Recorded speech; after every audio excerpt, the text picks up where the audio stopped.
We're live, but we're letting it breathe, baby.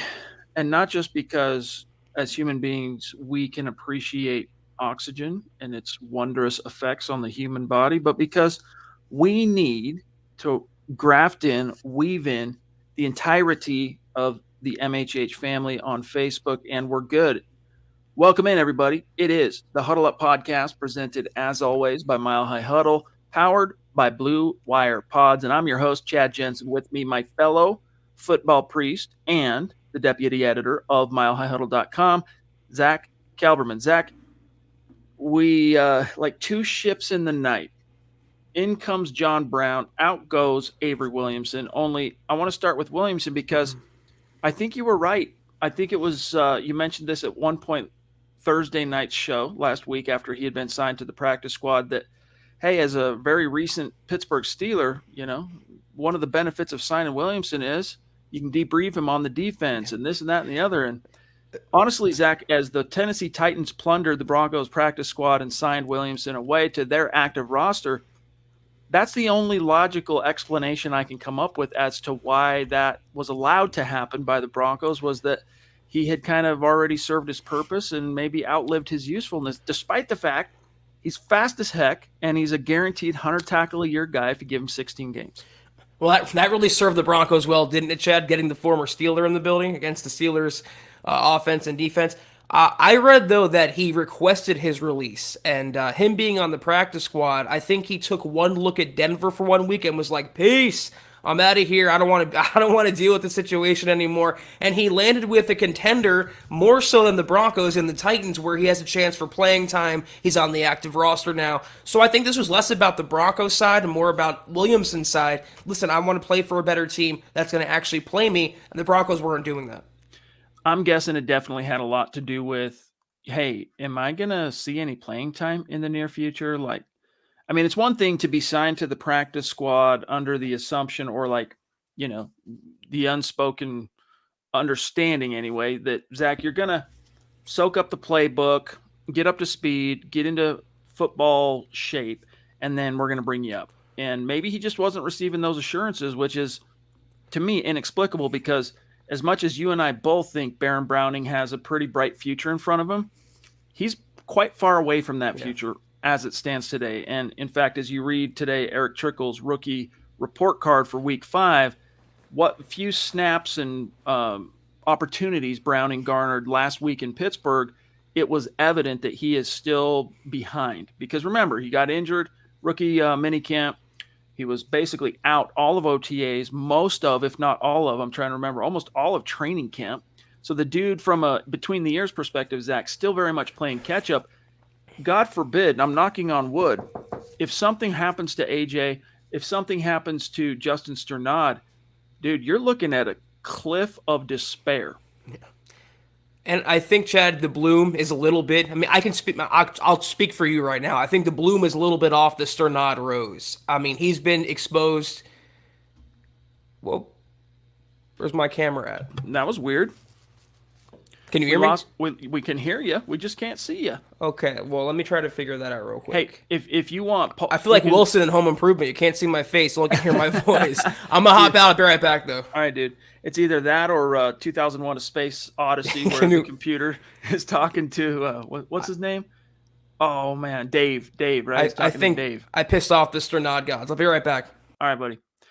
As Zach gathers himself and figures out what happened to the camera here, let's grab this very generous super chat from Not Allowed Here. Well, let me tell you something. You're allowed here, my friend. So welcome. Thank you. He says, this is way in advance, but if we fire Fangio next year, if you guys were the GM, who would you personally choose to be head coach of these three? And we've got Zach back in the house. We're answering a super chat here, Zach, from Not Allowed Here. He wants to know if Fangio is fired, which of these three candidates would you personally choose to be head coach? Eric Bieniemy, Kellen Moore, Brian Daboll. Zach, I'll let you start, even though I know the answer. Can I just finish up my Sternad point real quick? Yeah, go ahead. No, all I want to say is he's been exposed as basically a rookie because his rookie season was a washout. And as good as he could be, like Baron Browning, he has a lot more to go, I think, in his development, and he's not quite there yet. So I think that's why Williamson would have worked out. But among these three, I love all three, but Kellen Moore is far and away my guy. I mean, if you watch any Cowboys game, regardless of the talent level, the quarterback, he was doing things with Andy Dalton last year that Pat Shurmur could never dream of. He's exactly what they need. He has the respect of his players, the respect of the coaches. He is a head coach in waiting, and if the Broncos should be so lucky, they should throw just wheelbarrows of money at Kellen Moore. He could be your head coach. I think he's ready for that. But what you get is that package deal. He's also your offensive coordinator. And I feel so good about the offense being in his hands, especially like I mentioned this on the last podcast. Let's say they hire Kellen Moore in the offseason. They go out and draft Malik Willis, let's say. That's a really exciting combination for a Broncos franchise, especially when you compare it to the fact they'd be coming off Teddy Bridgewater and Pat Shurmur. Wow, we just had two massive super chats and one very generous super chat hit. So let me just reply real quick, and then I'm going to grab Mark. Wow. First of all, before I grab this extremely generous gesture from our friend Mark from Georgia, aka Mark Langley, aka Big Daddy Mark. First, I got to tell you that if I was to pick between those three, I would probably err on the side of Brian Daboll. Not because I don't think Kellen Moore is a great option, and I like the fact it used to be something that would go against a coach, but I like the fact that he's young. But I feel like Daboll really did something special in kind of forcing Josh Allen around the corner. Like, he went from being everyone kind of chewing their fingernails, is this dude gonna bust, to okay, this is cool, to superstar in a pretty short amount of time. And I really like that. So real quick here, Mark from Georgia, love you, bro. By the way, if you're with us live and you can see this, he's wearing is Mark the first actually Football Priests hoodie. We had the Football Priests t-shirt with our cartoon faces on it, Zach, and we've sold a lot of those to our great community. But Mark actually got the prototype first Football Priest hoodie that we sent to him, I don't know, a week or two back. But he says, "What's up, my guys? Thank you, brother. Hope you're doing well." Mark's a Huddle Up Pod trailblazer in more ways than one. You are the man, Mark. Real quick, though, about the coaching candidates, everyone talks about Daboll, Kellen Moore, Bieniemy, Greg Roman in Baltimore. I'm going to throw two more out. Joe Lombardi, who's doing wonders right now with Justin Herbert and the Chargers, and Joe Brady, who's doing wonders with Sam Darnold, of all quarterbacks in Carolina. There's going to be a lot of young, hot, up-and-coming, offensive-minded coaches in the coaching pool in 2022, and the Broncos, they shouldn't dip their toe in, Chad. They should belly flop into that pool and get their guy and start to move in the right direction, the 21st century NFL.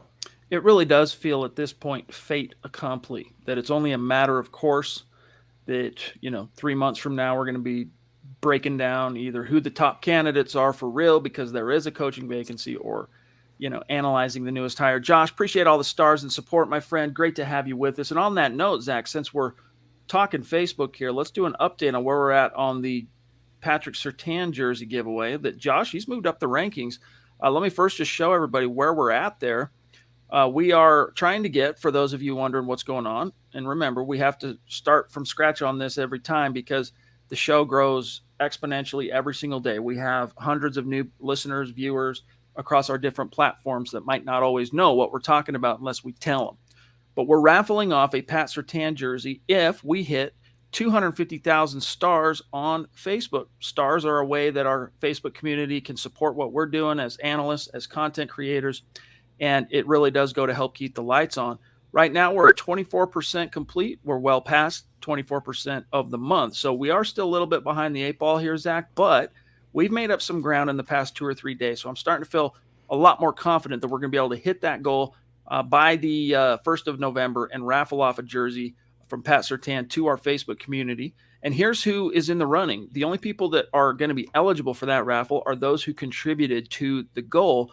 And here's who is going to have the most tickets in the hat. Randy Jones, now in sole possession of first place with Mama Muti at number 2, Michael Ronquillo at 3, Lawrence Rivera 4, Josh Hoyle, climbing up at 5, Andrew Lampy at 6, Pete Middleton 7, Shane Daniels, good dude. We got to hang out with him a couple weeks ago at 8, Tim Hoffman at 9, Gary Leeds Palmer at 10. And let not your hearts be troubled if you think, like the Duchess here, that we would not also have something to recognize our YouTube community, we're also going to raffle off the Pat Surtain jersey to the top 5 finishers on Super Chat in the month of October. But we're also going to raffle off some really cool stuff to each tier, breaking it down. After the top 5, we'll go the next 10, then the next 10.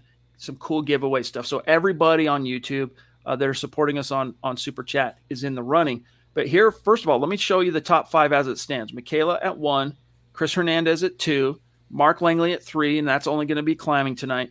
Zeus at 4, the Queen at 5. All right, that's your top 5 as it stands today. But look at these risers, okay? You have Ron Dubb rising up. In the Shop with Willie has risen. Damian Clark Warren, Aaron Peluso, Tony D.A. another great superstar, Zach, we got to meet in Denver. Vincent Pulowski, Malcolm Brown, Christian, a.k.a. Team, is it Jokic or Jokic? I can never remember, dude, because I don't watch NBA. It sounds ridiculous, but either way, good job, you guys. We appreciate you. Michaela. Thank you. You're the bomb. What more can be said other than Thank you are the bomb? She says, what are your thoughts about the Raiders? Oh, I missed that. Did you see? What are your thoughts about the Raiders interim coach? Heard he is good. Will he outcoach Vic, Zach?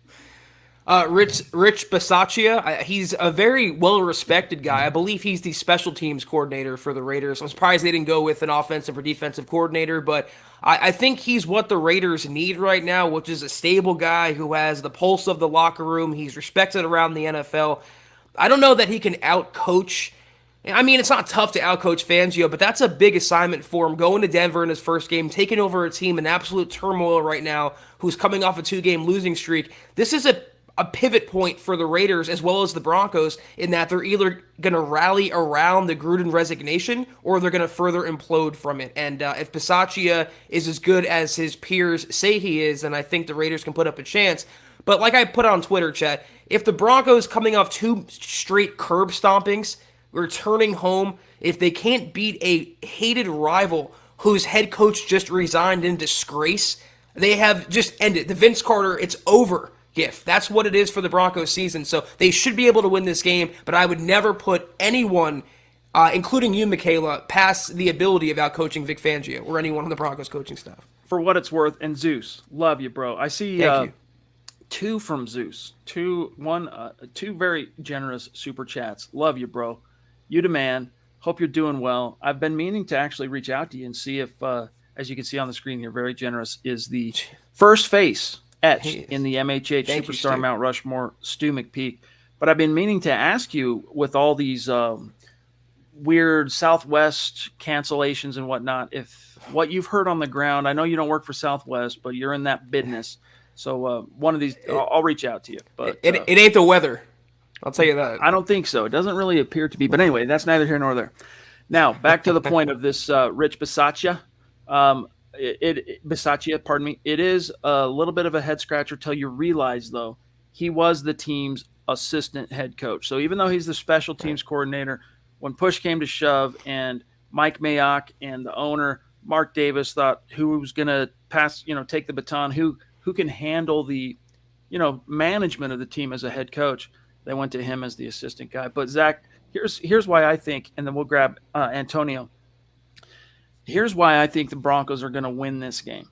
All right. It's not even so much, Zach, because the Raiders are in turmoil. They're reeling. It's not even so much that. It is that Mike Shanahan is being enshrined in the Ring of Fame this week. And Mike Shanahan and his connection to the Raiders and how much of a burr under the late Al Davis's saddle he was after Al Davis essentially screwed him out of hundreds of thousands, if not millions of dollars, when he temporarily took the Raiders head coaching job back in the day, and Davis stiffed him on money. Mike made it his business to take it to the Raiders each and every time the Broncos drew him on the schedule, which of course was twice a year. So it would seriously aggrieve the football gods if on the day you're celebrating the enshrinement of Mike Shanahan, if that's what you would call it, into the Ring of Fame, that you would fall not only to the Raiders, but to a Raiders team in utter disgrace and turmoil. Then yeah, you've not only got a problem here, but like it's DEFCON 1, time to call the curtains on this whole ball of wax. But that's why I think the Broncos find a way to win this one. I mean, how many times have we said the last couple years Mike Shanahan ain't walking through that door? Well, this time he actually is. And it's another rallying point for the Broncos. They shouldn't need any more motivation other than they've been utterly embarrassed 2 weeks in a row, and their hated rivals are coming into their home for the first meeting of the season. And don't forget, the Raiders swept the Broncos last year. You think they'd be fired up from that and passionate about that. But Right. once again, you can't put it past Vic Fangio for his team to come out flat like you saw against Pittsburgh. And I wouldn't be surprised if the opposite is true for the Raiders. They come out with urine and vinegar against their hated rival and have a lot of passion and get up for this game. By the way, I'm told I flashed the wrong sheet for the superstar rankings. This is the correct sheet. My bad. Okay, Michaela is at number 1. She was number 1 before. Naj was number 2, dropped to 3 because the Queen jumped to number 2 from 12. Shane Daniels in the top 5, chilling at 4. BG, as we lovingly call him, Brian Greenfield at 5, dropping from 3. And here's the risers and fallers. You can kind of see how it's shaken out there. But anyway, my apologies for flashing the wrong screen there. Antonio, thank you for being a patient boy. Great to have you with us. He says, it hurts not seeing Noah Fant involved in the scheme. I just want an electric offense because we haven't seen one from the Broncos since 2013. Hashtag Broncos country. Zach, it was a prime topic of discussion today at Dove Valley in terms of Fangio addressing it, Teddy Bridgewater addressing it. Long story short, the hue and cry from the fans and media about Noah Fant's freaking disappearance in this offense, it's either going to be, Zach, a wild overcorrection, whereas Teddy Bridgewater says he, gets 12, 13, 14 targets or something, or it's going to continue because, it's a symptom of an underlying greater issue, which is Pat Shurmur as a tactician and X's and O's artist. But I do think you'll see Noah Fant be a little bit more productive this week.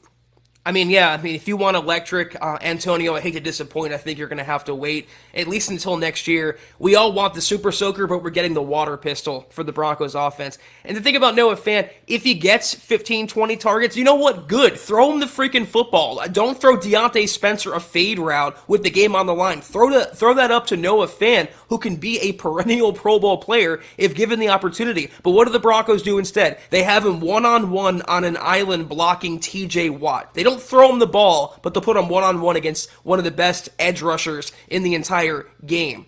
So I would love for him to get more involved, and I think maybe Teddy's, now he's returning from the concussion, a week removed from that. Maybe they'll make it a point, like they did against with the running game. At least early on in the game, they overcompensated with Javonte Williams, Melvin Gordon. They hammered the ball. That, of course, disappeared as Pat Shurmur always kind of shrivels up in the moment of adversity, but I hope Fant gets his opportunity. He's a great player. I want to see him blossom.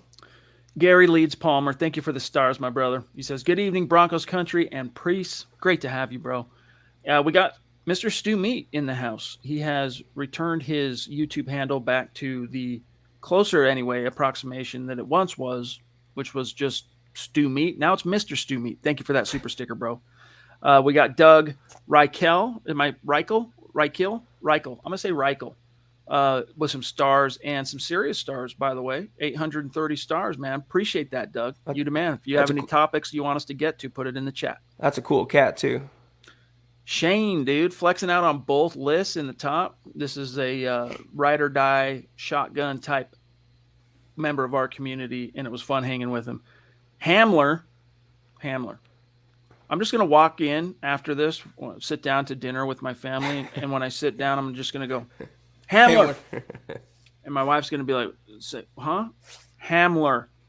And hopefully she'll be able to deduce exactly what I'm trying to say. What I'm really trying to say when I say Hamler is, how are we going to replace the production of KJ Hamler or his speed in this offense? What's your opinion on John Brown, says Shane? Can he be the Hamler replacement? I got it. So, yeah. Could he? I think he could. He's a significantly more proven player, but you got to worry a little bit, I think, Zach, about that sickle cell thing. I mean, It was brought up, I think, Chase, thank you for mentioning this in the chat, that Rod Smith, who is the most prolific wide receiver in the history of the franchise, was also a sickle cell carrier. Maybe I'll learn about this in the Rod Effect that y'all can buy. He's not paying me to show you guys this, all right? But the Rod Effect, fair warning, it's half motivational, half self-help business acumen, half telling his story as a pro. But what are your thoughts, Zach, on John Brown? Well, a lot of fans are speculating because he does have the sickle cell trait that he's only going to play road games. I don't think that's the case. I actually saw a past interview with a doctor or something where he actually explained how John Brown can play through the Denver altitude and it's not going to affect him. He could be your replacement. David Moore could have been your replacement. It doesn't matter who you have on your roster if the offensive coordinator is not finding ways to get the man the football. Same with Noah Fant. Same with any other player on the Broncos offense. He's a great add in week 6, and this is why I would not put the blame of any of this on George Paton's feet. To get a player of John Brown's magnitude, twice 1,000-yard receiver, the man known as Smokey because he's so fast, ran a faster 40 time than Lamar Jackson. I mean, that's a great week 6 pickup off the street by George Paton. He can pick the groceries with the best of them, but it's not going to matter if they don't have the right cook in the kitchen to utilize those ingredients. He could be the replacement, but until the Broncos demonstrate an ability and a competency to get players the football, we don't know for sure. Always dropping class 1 metaphors on this podcast. Pete Middleton, what's good, bro? Appreciate you being with us. He says, we need a win to get some positivity going, and you ain't a kidding. Thank you for the stars as well, Pete. Yeah, I mean, it's a dark cloud hanging over this team right now, and the only thing that cures is winning. Winning cures all. Andrew Baker says, and thank you for the stars, brother. He says, it's time for Pat Shurmur to call the annexation of Puerto Rico. Hashtag MHH for life. Hashtag Denver Broncos for life. Yeah, dude. He's got to turn the ship around, and thank you for the stars, Mark. You the man, brother. How about annexing him to Puerto Rico instead of having him call the play? Just keep him over there, away from the Broncos. This profile pic that you're rocking now on Facebook, Mark, of is it Galifianakis? How do you say that? Zach Galifianakis? Galifianakis, yeah. Galifianakis. That movie that he's in there, I just thought of the funniest part. I don't even want to say it. It's not that. It's relatively family friendly. What's it called? The fart transplant movie. Oh man, I can't remember. But either way, I'm a big fan of Zach G. Due Date's a good movie with Robert Downey Jr. Dude, so underrated. Due Date, so underrated. Great movie. I'm a movie nerd, but Colby, maybe my Broncos country name should be Colby Not Wadman.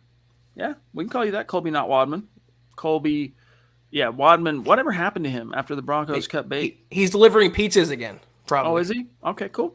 Hey, man, when I was in college, I made some decent money delivering pizzas, man. When people were in the right mood, those tips come in, keeps you busy. You know, you're listening to podcasts, and you know that was before podcasts, and you know my college days. But nevertheless, BD Bradley, what's up, bro? We got to hang out with the bus driver. Very cool at, guy. The meet and greet. He's greeting everybody, and he says, "I have faith that George Paton will be able to get us good coaches next year if necessary. He did a great job this offseason." He did. He really did. The only thing you can really – we still are always going to wonder about the Philip Lindsay thing, but the only thing you could really pick nits on, Zach, is his decision at pick 9 in the draft. I'm not that can only be decided, though, Zach, in hindsight. There has to be a sample size of time that transpires before we can look back and see if he made the right decision. I think as it stands now, not taking Justin Fields or Mac Jones – I couldn't see either one of those guys coming here and doing anything for this team because lame ducks. You got lame ducks calling the shots. And you have bad ducks calling the shots. I mean, I would hate to see Kyle Shanahan's getting a lot of heat right now for how he's utilizing Trey Lance at quarterback, starting quarterback now. They're not utilizing his abilities completely, his dual threat abilities, letting him take a lot of unnecessary hits. And I think it'd be a lot worse considering he was such a raw prospect if you brought him to Pat Shurmur's lair in Dove Valley. Same for any young quarterback. So I think they made the right move there. And it was the year of the incumbent. So why not bring an incumbent holdover quarterback? But to the people in the comment section that say that Peyton is going to pick from the Vikings tree for his head coach, I don't think so. I think he knows which way he needs to go, and I think he's going to blaze his own path and really choose the right man for the job, not give it to a guy because he has familiarity with him, to answer that question. Besides, and thank you, Michael, great to have you with us, brother. Appreciate the stars as always, my friend. Besides, who's he going to pick from the tree? I mean, Gary Kubiak hung up his coaching cleats. Are you going to take his boy? I No. mean, I haven't been too impressed with what I've seen up to this point. I wouldn't take Clint. No, I mean Kirk Cousins is kind of underrated. He's playing pretty decent football in Minnesota, but that's not the inspiring hire when you compare him to a Kellen Moore, Bieniemy, Brian Daboll, et cetera, et cetera. And by the way, DeAndre, I think we got this. Will he be used right? I mean, we didn't quite talk about it in this. And thank you for being with us, DeAndre, and all the support you give to our show and to MHH. Will he be used right? Look, the cool thing about John Brown, in my estimation, Zach, is, as I said, he's you could argue he's suddenly already, at least as it relates to the NFL, this team's most accomplished wide receiver. He's certainly the one with the most, years in the league. A pair of 1,000-yard receiving seasons. Cortland's got one. He's got two, and he's been in the league, five. Was it 14? When did he come into the league? You did the piece. Anyway, doesn't 14. matter. 2014, I want to say. And he can do more than just run down the field in a straight line, is my point. It's a matter of, letting him get his legs underneath him, understand the scheme, and then get him on the same page with Teddy. And thank you, Rory, for the super sticker, my friend. And by the way, welcome. That's a newer name, Zach. I don't recognize Von Brute. But yeah, John Brown can do a lot for you if the coaches have the wherewithal to implement that. I was thinking about before, though, we had the same kind of question about KJ Hamler, and I was just thinking, what was Pat Shurmur doing with KJ Hamler? I mean, let alone his replacement. He was being underutilized as well. We were still screaming for more jet sweeps and getting the ball in his hands, and they took some deep shots in the preseason toward him, and you saw it in the Vikings game with Drew Lock, but they went away from it, and they're treating him like an outside possession guy, not a speed demon. So until, again, that mindset changes, and if it ever does, with Pat Shurmur knowing to get his guys the football and when, we can't put any prediction or pin in John Brown's projected stats. Dylan, appreciate you, brother. Another great member of our community, helps out as a moderator that we got to hang out with at the meet and greet. Yep. I can't wait to do that again, by the way, because not only was it just great to meet so many of you, but we learned how to make it even better next time. By doing it one time, we're like, all right, this is cool. We learned, continue to do this, maybe don't do that, do more of this, less of that.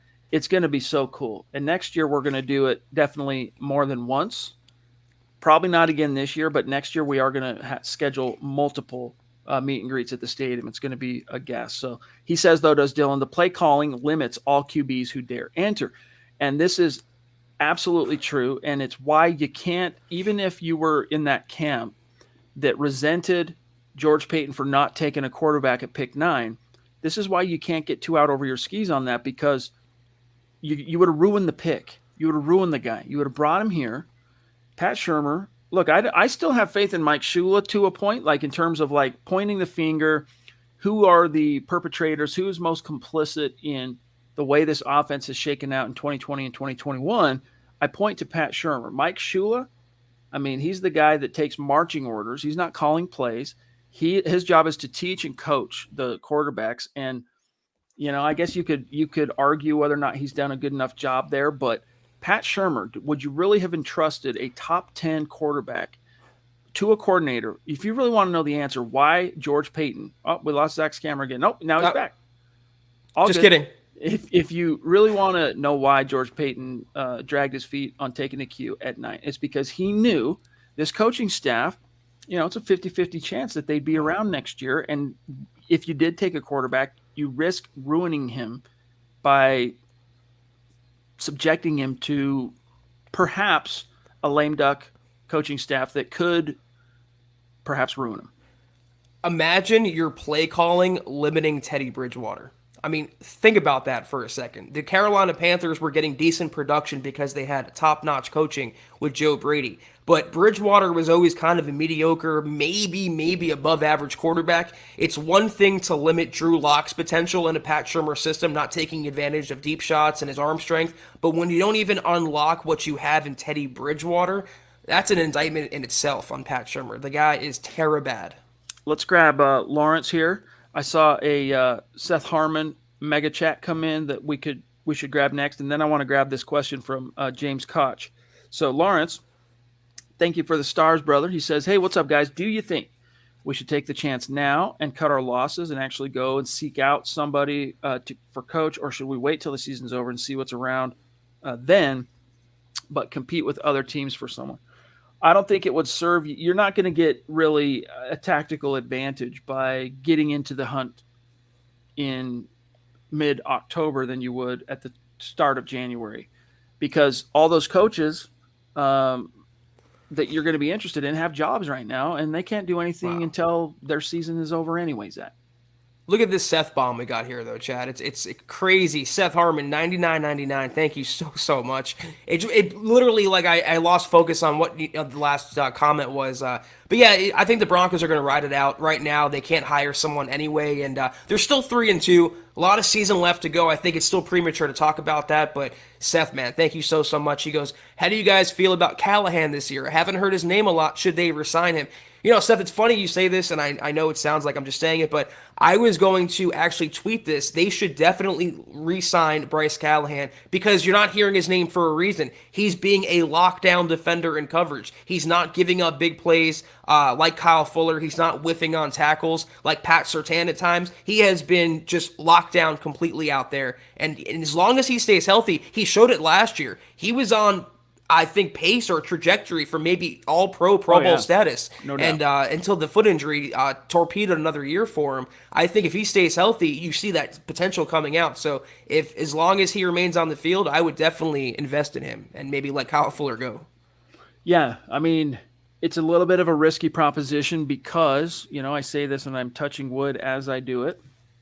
You don't know how many games he's going to give you from a year in year out basis, but he's playing so well. Yeah. I mean, you're not seeing these huge like splash plays in terms of interceptions, a la Champ Bailey back in '05, where it's an impact play every time you turn on the TV. But usually, when you're not hearing a corner's name ever on a snap in snap out basis, it's because they're doing their job. They're either covering their guy or quarterbacks simply aren't going their way. Which either way, they're doing their job.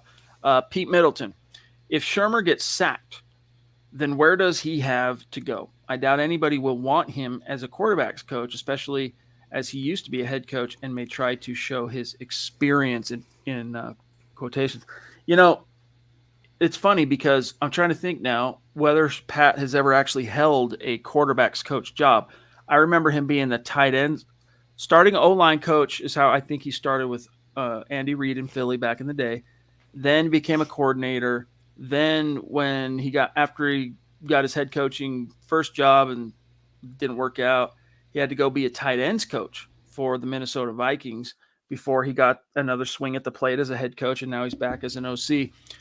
That's a good question, Pete. But if that's how it shakes out, hey, it's not our problem anymore, right? Who Exactly. cares? Exactly. That's what I was thinking. I don't know anyone that would want him, even as a quarterbacks coach, considering you can argue that he ruined Locke's development and didn't really do anything for Bridgewater so far in Denver. But it's a good old boys kind of league, and there's so many retreads that get second and third and fourth opportunities. It would not surprise me down the road if he ended up on another staff, maybe as an assistant or as an advisor, consultant, whatever. But I want him nowhere near the Broncos. That's for sure. Yeah, maybe he goes home, but goes back to Andy Reid or some point as Go. an assistant. I'll pack the bags. Go. Nathan, thank you for that super sticker, by the way, brother. Appreciate the support. James asked, very appropriately, what's going on with the Raiders health wise? What's the story? Let's look at that real quick, and then we'll look at the Broncos. So, you're more than a quarter of the way into the season now, and you would expect to see a relatively long list on the injury report. Theirs is actually longer than Denver's. Here's who did practice today on Wednesday. Big defensive tackle Jonathan Hankins did not participate with a hip. And then Carl Nassib, the defensive end, has a rib thing, but also listed as a personal reason why he didn't practice. Yannick Ngakoue, their edge rusher, did not participate. He's got a knee. They also categorized it, Zach, here under rest, so probably still on track to play. Waller, the tight end, did not participate. Same thing, knee, resting. And then limited, you've got a lot of guys that are limited, and then full, a lot of guys as well who are banged up but are finding a way to fight through it. So they're the walking wounded as much as, if not more than, the Broncos. You look here, Alexander Johnson, they rested him today. Same with Bobby Massey. Kareem Jackson's got a back, so that's something to kind of monitor going forward. Melvin Gordon, the hip, didn't participate, and Mike Ford, of course, didn't participate. And then, Von Miller, they just rested him. Mike Purcell's got a back, but he did participate limited. Darby, good news here, gang. Full participant. This gives you a shot, as was Harris, Shelby Harris, Justin Simmons, and Cortland Sutton. Zach, this gives you a shot if Kyle Fuller does not quickly turn the ship around. You've got a guy who can step in and give you plausible cornerback one production. Well, looking at the Raiders roster, it's just a random mishmash of young and old talent, veteran retread signings they made. It's interesting though for Melvin Gordon, they didn't put rest there. He was just a DMP, off the bat. So I think he'll play, but it's always something to monitor when a running back has a hip issue.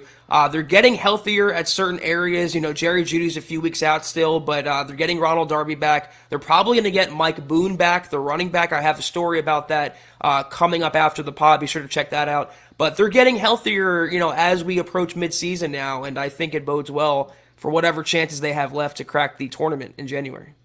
Swag Nation jumping in. Good to see you. Thank you for the super chat, bro. I'll say this again. Fire Shermer, promote Shula to OC, and then bench Teddy because he plays it too safe and it cripples the offense. No comment? No, I'm not that down on Teddy.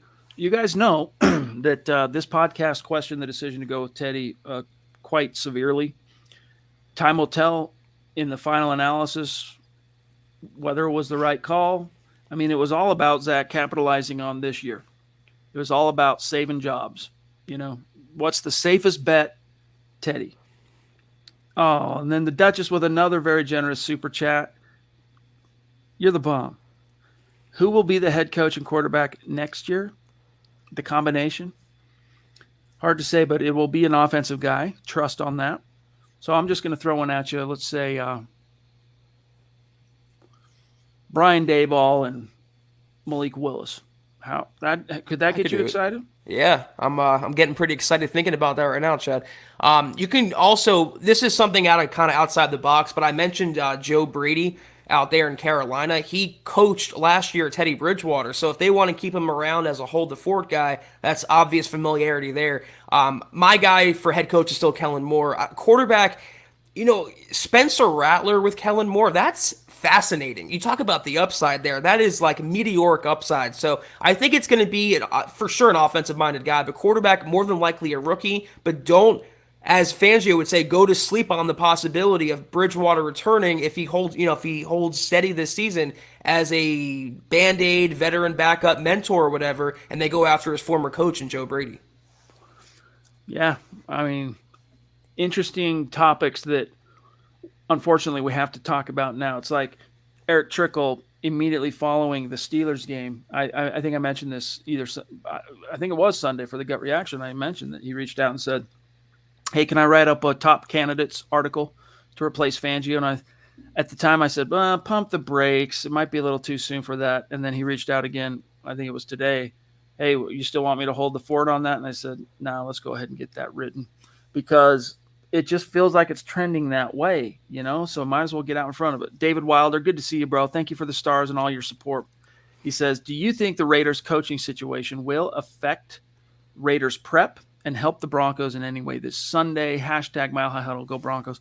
I think it helps the Broncos no matter what. I mean, it's mass chaos going on there. Teddy Bridgewater said today, it was interesting actually, Zach, two things that I found edifying in his observations on the Raiders. First off, he thinks that Derek Carr is going to galvanize his guys and that he's a great man, that Derek Carr is a great leader. And then he also talked about how Derek Carr would reach out to him after his very grievous knee injury and check on him and, just help kind of encourage him. And it sounded like that relationship was kind of sparked from Teddy reaching out when he was new to the league and young in his career in Minnesota, reaching out to Derek because they came in the same draft class, right? It went Teddy, the last pick in the first round, to Minnesota, and then early in round 2, the Raiders took Derek Carr. Both ended up playing early in their careers. And Teddy reached out to Derek Carr, Zach, because of the beautiful deep ball this man throws, which he does throw a pretty deep ball. Raiders fans would lament that he doesn't throw it often enough, but he does have a great deep ball. Broncos fans have seen Pause. it. It's cost the Broncos many times, but I thought that was interesting to see. Hey, how do you get such a beautiful ball? How much air and whatever these quarterbacks would talk about to kind of get the inside football type insight.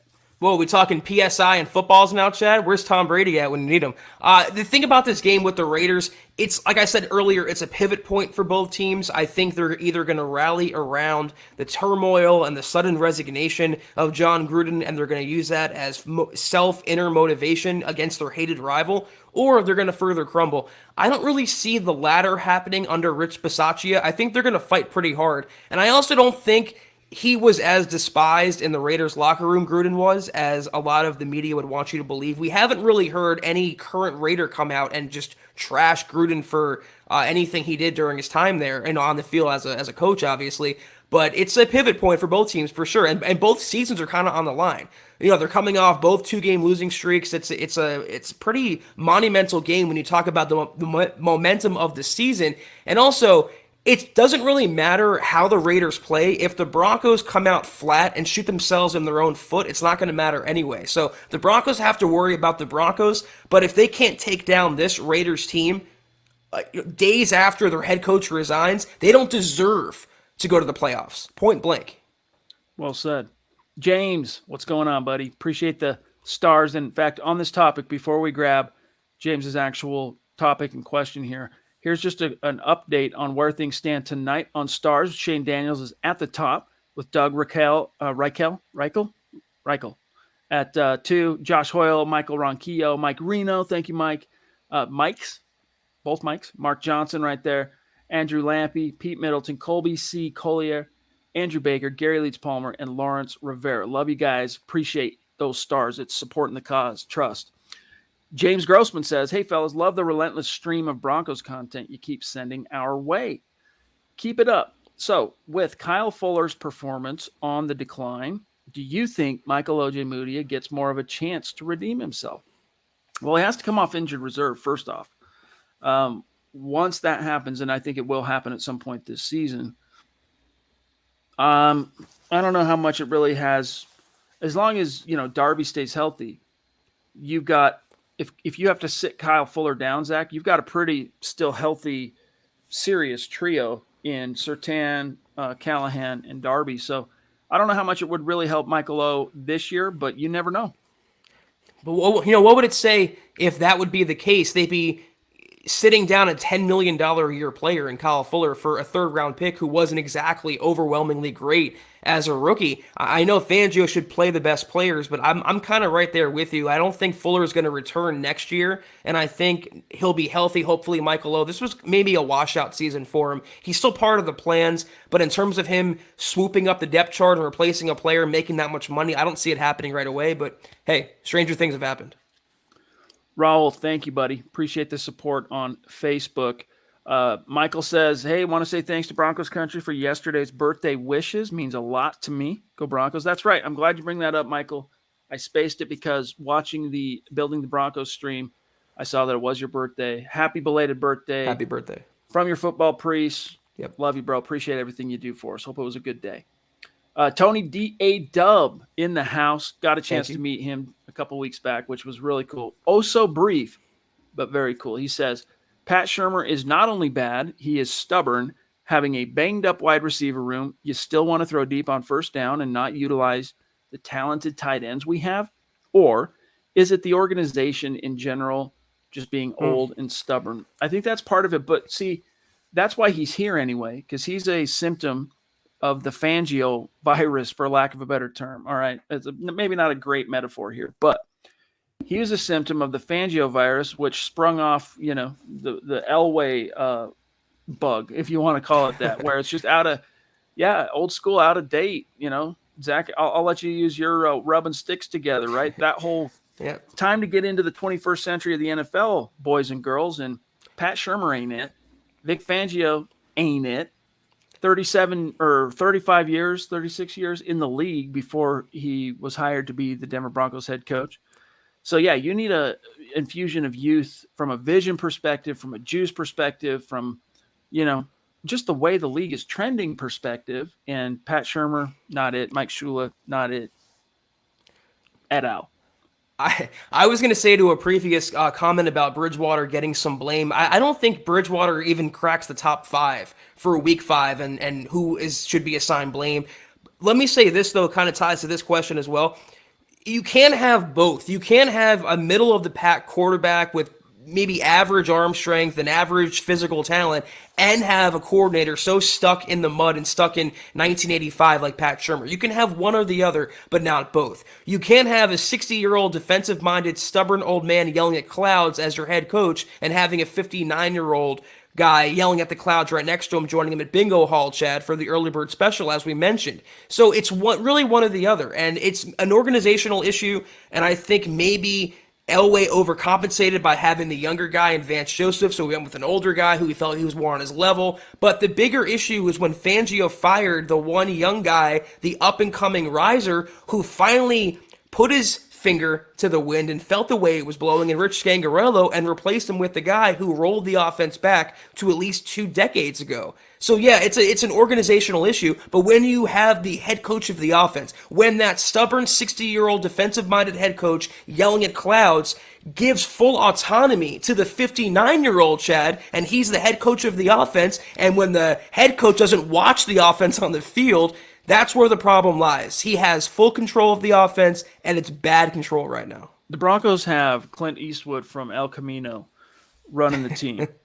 Now, don't get me wrong. I'm a fan of Clint Eastwood, the actor, and the movies he makes. He's phenomenal. But you got an old man running the show, and it's not working out so well. Simon, what's good, dude? Up in Canada, one of our great superstars, and there are so many of them that prove Broncos country. It's not a geographic location, baby. It's a state of being. It's wherever you are.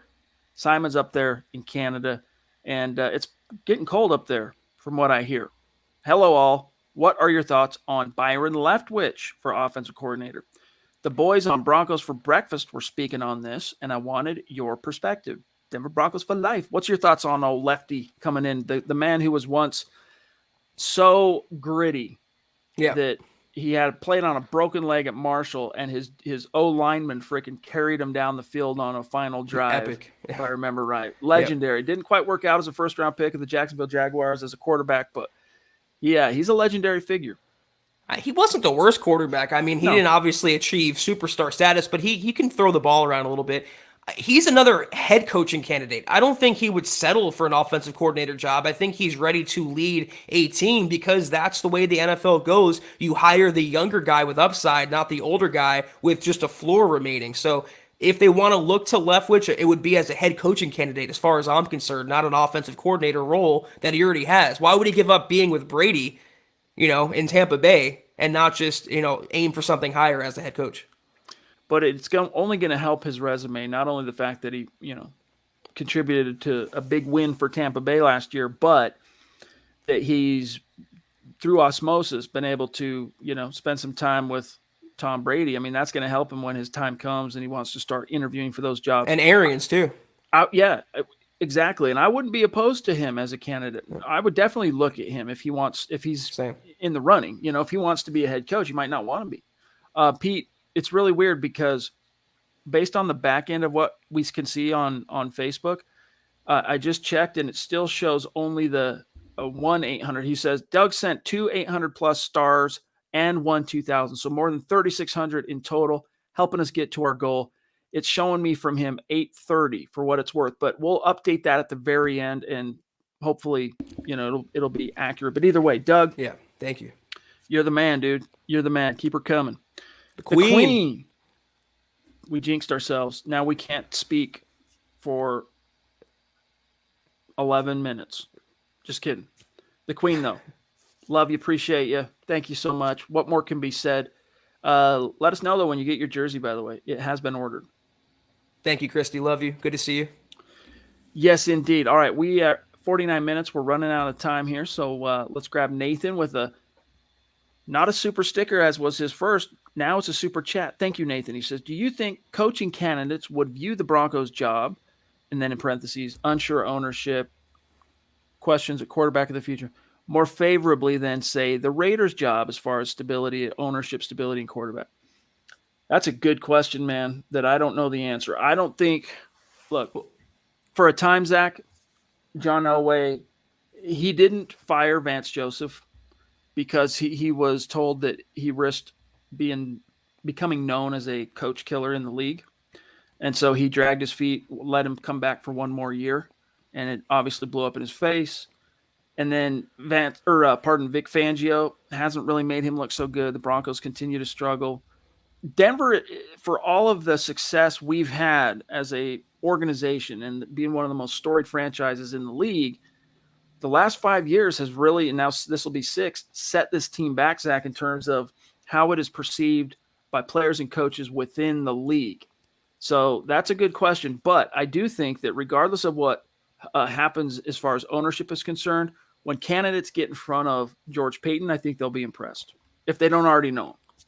Yeah, but can you even say the Raiders have stable ownership? They have Mark Davis's bowl cut at the top of the hierarchy there. I mean, it's kind of a mockery of what the Raiders used to be. And there's been the rumors about Derek Carr and the Raiders maybe moving on from him or trading him. So coaches are going to go where they think is the best fit. And I think, honestly, you bring up a good point, indirectly, Chad. George Paton finally coming out of the shadows of Minnesota and being an assistant and finally taking a general manager job. And that job's with the Broncos. I mean, this is not a storied team of late. They haven't made the playoffs in a half decade now. And Paton, as revered as he was, he decided to make the plunge and come to Denver. I think head coaches could feel the same way. It also would depend on where the Broncos are picking, because that head coach would probably want to get his quarterback in the draft. A lot of factors at play that we can't answer right now, but I don't think they have a disadvantage compared to the Raiders. I think circumstances will dictate, and those circumstances are unforeseen at the current moment. Kayaka, what's good, brother? This guy went from being a superstar, he's still a superstar, to being a good friend of ours after the meet and greet. We got to spend, in fact, I probably spent the most time of everyone I got to meet that day hanging out with Kayaka because we caught the game together. So hope you're doing well, bro. He says, and thank you for the super chat, my man. He says, what's the status on OJ? I'd prefer him, Michael OJ Moody. I prefer him over Fuller at this point. Couldn't be worse. Much aloha, fellas. Hashtag beat the Raiders. I'm trying to rack my brain here. I'll double check the quotes that we got sent here on whether Fangio even addressed Michael O today as a topic, but to my knowledge, he didn't. I'm just skimming through real quick here. Yeah, he didn't even come up. So like he's still on injured reserve, man. He's still basically a non-factor.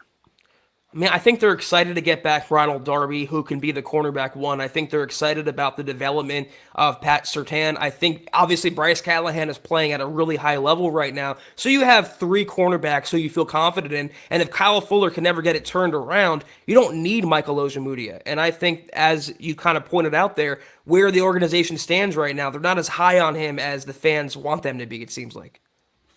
Most definitely. Good to see you, bro. David, again. I would say if Fangio doesn't fire Shurmur, then Fangio should be fired along with Shurmur, not to mention McMahon.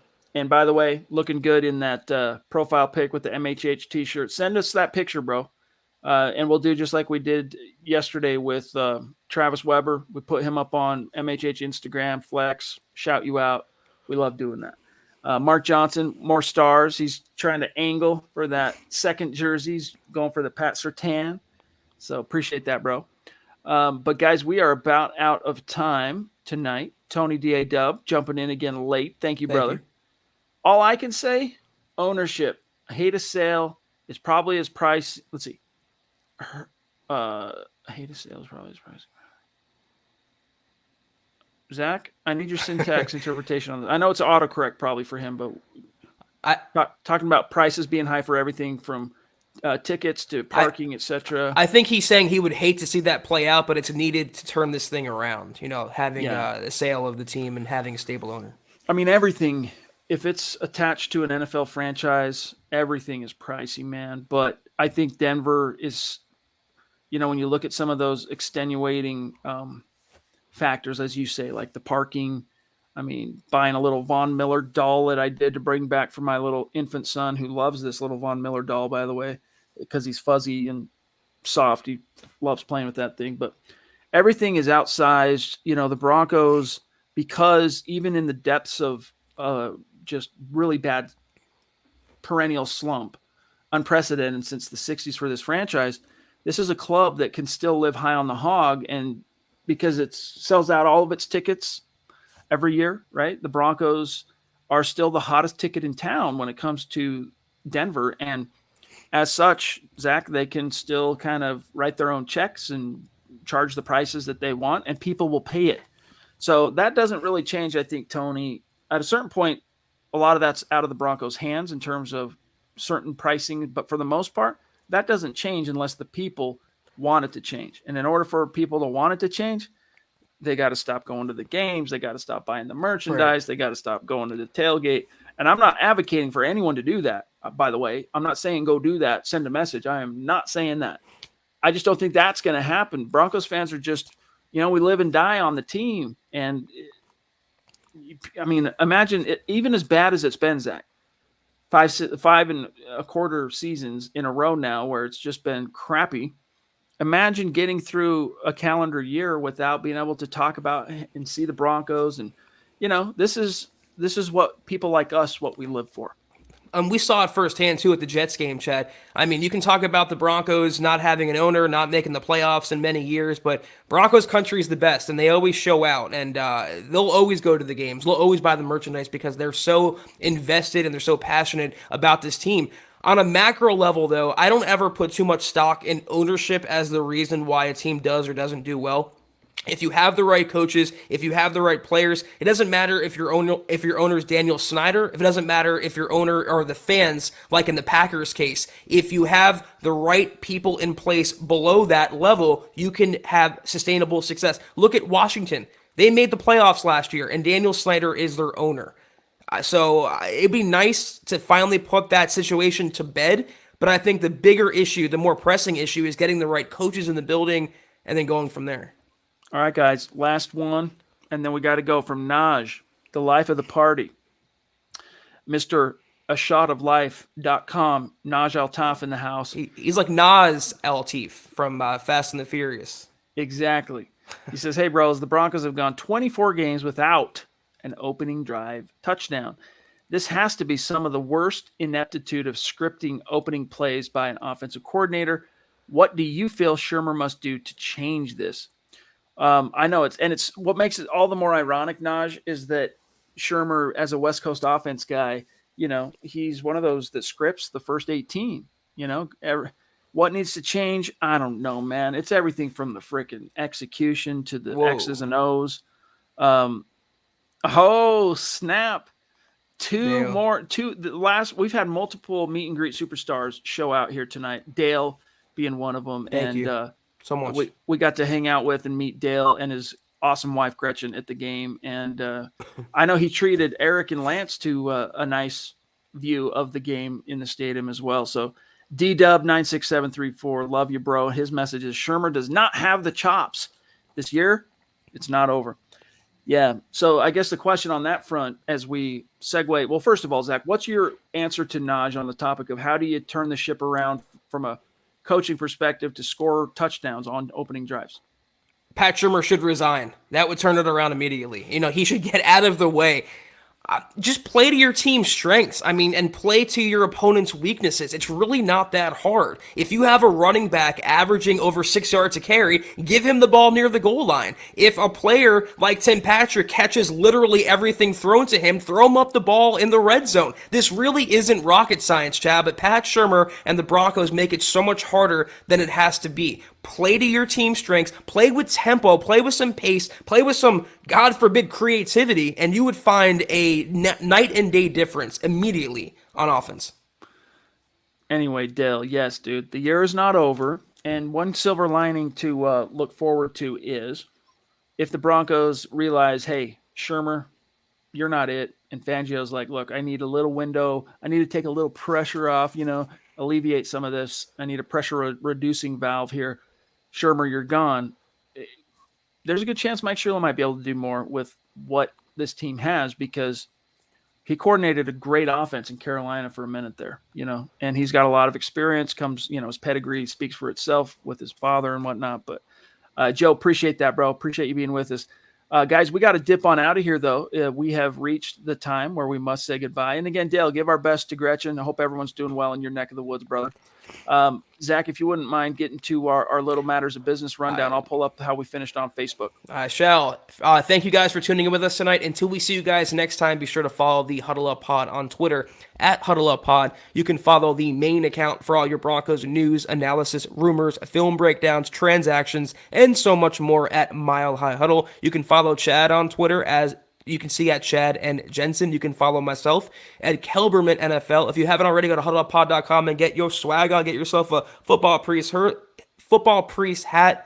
I was looking at your vest. I was going to say vest. Get yourself a hoodie. Get yourself a coffee cup. Anything and everything is in that store. Also, facebook.com/Mile High Huddle. Become a supporter. Big blue button. 3 exclusive shows at your fingertips. Kelberman's Corner, Broncos Book Club, and Trickle Zone. We appreciate your viewership on those programs. Also, facebook.com/Mile High Huddle Pod. Like that page and follow that page. And if you haven't already, go to Apple Podcasts and leave your football priest a 5-star review for a chance to win some swag each and every month. We appreciate all the entrants so far. But if you can't do any of those things, do these 3 things that take a few seconds. Subscribe, like, and share this video and every single video you see on the MHH channel. Helps us grow and reach more Broncos fans just like you.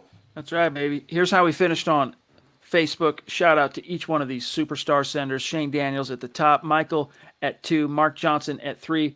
Doug, see, this is what it's showing. It's showing this on Facebook, and I've tried to update it and refresh it, and that's what it keeps showing. But either way, Doug, thank you, bro. That's not nothing. That's something, and we appreciate you. Josh Hoyle, James Grossman, David Wilder, Pete Middleton, Mike Reno, Andrew Lampy, Raul Camarillo, Colby C. Collier, Andrew Baker, Gary Leeds Palmer, and Lawrence Rivera. Much love to you guys. As Zach said, we'll catch you on the flip-flop. But remember, we need you to go to Apple Podcasts, all right? Leave us a 5-star review. You get a little something back in the form of the chance to win some swag. We're going to do a drawing, and just like we did last month, send out a little piece of swag. I think it was Colby who won the swag from last month. That is going out tomorrow, by the way, Colby. So look for that. First of next week is probably when you'll be getting it. But thanks. Subscribe, like, share. Love you guys. And Zach, sign us off, bro. We'll see you tomorrow, gang. Tomorrow night, 6 o'clock Mountain, 8 o'clock Eastern, Mile High Mailbag will get you guys ready for the upcoming matchup versus the Oakland Raiders, Las Vegas Raiders. And tomorrow morning, check out Broncos for breakfast if you haven't already set your calendars and reminders for that. But until we see you guys next time, take care, and as always, go Broncos.